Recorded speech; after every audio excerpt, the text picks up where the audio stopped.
亲爱的上人，亲爱的 venerable nuns, Tzu Chi brothers and sisters, distinguished guests, I'm very happy to be here today, and I especially thank Dr. He Rusheng to invite me here to speak at the 6th Tzu Chi Forum. Thank you. Today I would like to talk about 3 women, 3 generations, and 3 continents.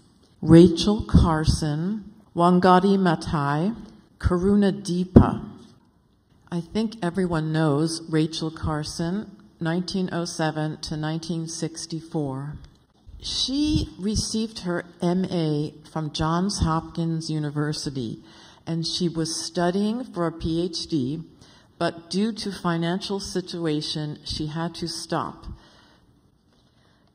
In 1936, she got a job with the United States' Fish and Wildlife Bureau, and she was the second woman to have a job with this bureau. She worked as an aquatic biologist, and she started to write science for the general public. Many people don't know, but during World War II, she worked for the U.S. Navy to help them with submarine detection methods. We know her for her famous book in 1962, but actually that book was very late. She died 2 years later in 1964. And I think you all know she talked about DDT, how it affects the whole environment, and she talked about the balance of nature. And she spoke before the Congress, and President Kennedy supported her.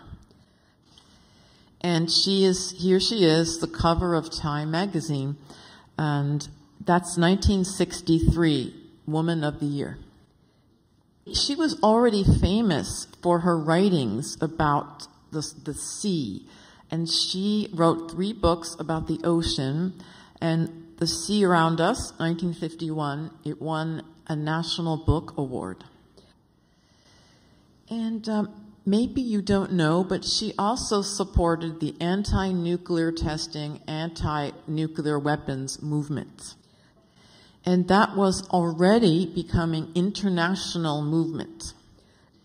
But you know, 1950s is the Cold War, and to oppose the government is very dangerous. You know, McCarthy, it's the McCarthy period. Mm-hmm. And also many scientists supported DDT because DDT helped with malaria and helped with more food crops. But many people called her a communist and unpatriotic, and they also said she's a crazy woman. But she gave many speeches, especially to women's groups. But interestingly enough, she was not a feminist as we define it, but she talked to women's groups and talked about their role as mother and nurturer of the family. And she talked about women should have a conscience, and because women are custodians of the family, they protect the family, women should care more about the environment, not just for this generation, but for future generations. And she urged women to write letters to the Congress people, to newspaper editors, government agencies, write letters saying that they oppose DDT. So this is the conclusion for Rachel Carson. She used her scientific expertise to teach the public, and she said everybody, especially women, should be an environmental citizen. They should care about the environment. Everyone is a citizen of the environment. And I think this is her greatest legacy, not only the Silent Spring, but a larger contribution about this environmental citizenship. Now, next, I want to introduce Wangari Maathai. She won the Nobel Peace Prize in 2004. And the Nobel Prize Committee said, "Peace on Earth depends on our ability to secure our living environment." She has taken a holistic approach to sustainable development that embraces democracy, human rights, and women's rights in particular. And she was very famous. She has many firsts. The first African woman to obtain a Nobel Peace Prize, the first woman from East or Central Africa to get a PhD. She was actually, her PhD is in veterinary medicine, and the first woman to become a chairman of a department at Nairobi, University of Nairobi. And her education is global education. So she comes from a poor family, but she went to a Catholic high school. And I think this is important. She went to the Catholic high school and she won a scholarship to go to America. Yes, and she got her master's at Pittsburgh, and then she went to Germany to work in a lab, and she went back to Nairobi to get her PhD.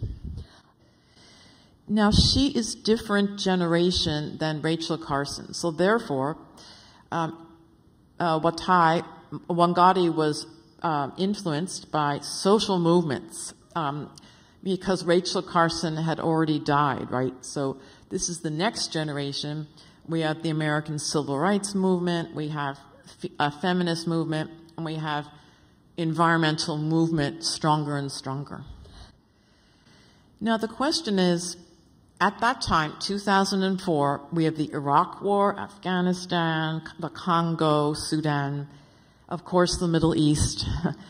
But why did an environmentalist get the Nobel Peace Prize?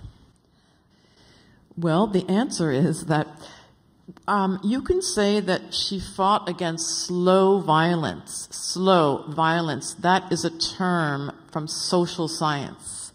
Today we heard a lot about slow violence. For example, well, because the environment is getting worse and worse, and every day there are hundreds of millions of people, they have to struggle every day to get food, fuel, water, especially with many people are environmental refugees. So it's even worse. And for many reasons, it's usually women and girls who have to get the water, look for the fuel, the wood.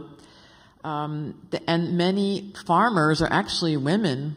So every day is a very bad struggle for women. Right, not all of them, but many. We forget that many farmers in the world, they're women. And also you add political oppression, and so people do not have a voice to shape their future. Well, also men too. So peace, this is a peace prize. Peace here means food, soil, and water security. So it's not a war, it's not a usual war, it's a fight for your survival. And the background to this is in the early 20th century, because Kenya was a colony of England, so the British cut down so many trees. Then dictators, the government in Kenya also cut down many trees. And so Dr. Wangari said, why are the Kenyans malnourished, it's because many of the forests are destroyed. And so if you don't have forests, the soil blows away, you have no water. And so she decided to plant trees. And so she founded the Green Belt Movement on June 5th, 1977. And she began with women, she mobilized women, not just women, but their communities, and then all of Kenya, and then other countries in Africa, and then around the world. But she realized during that time there was a dictator in Kenya. So without democracy, it's very hard to improve your life. Now, she suffered a lot. She was fired. Her university fired her. She was beaten. She was jailed. She was physically abused. And so she suffered a lot for her movement. But eventually, 2002, the democracy came to Kenya, and she served in the government. And you can see her helping the little girl to plant some trees.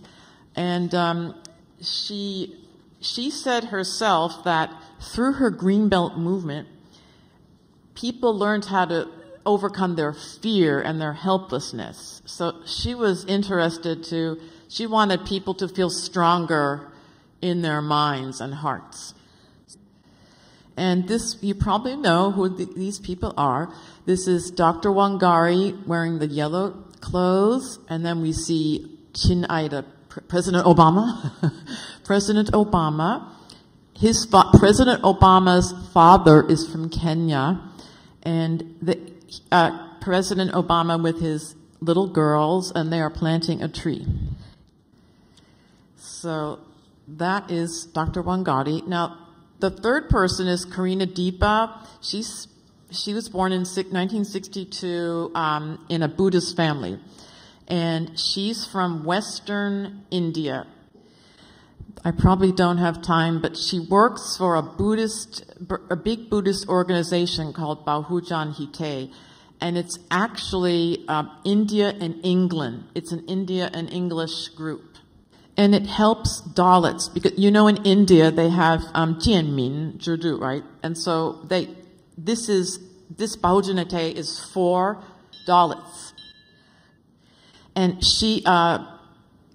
Karuna Deepa is a Dalit, and her grandfather became a Buddhist, you probably know Ambedkar, a famous Buddhist leader, and he became a Buddhist, and he led many Indians to become Buddhists.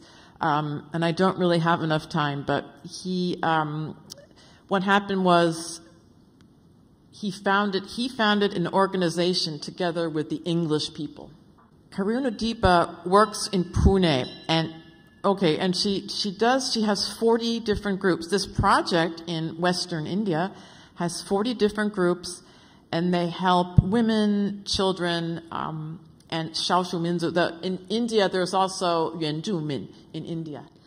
The money comes from these sources, like there's no time. And what I wanted to say is, basically, her background is international Buddhism. In other words, I think because of Buddhism, she could do her work.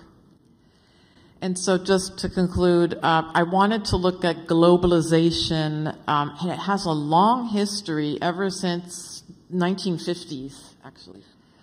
And you can see also with these 3 generations of women, you can see in the beginning, we have sustainable development, no mention of women, but bit by bit, from 1960s to the present day, women's issues, women's roles, women's leadership increase in sustainable development. I better stop here. Thank you, Gannon.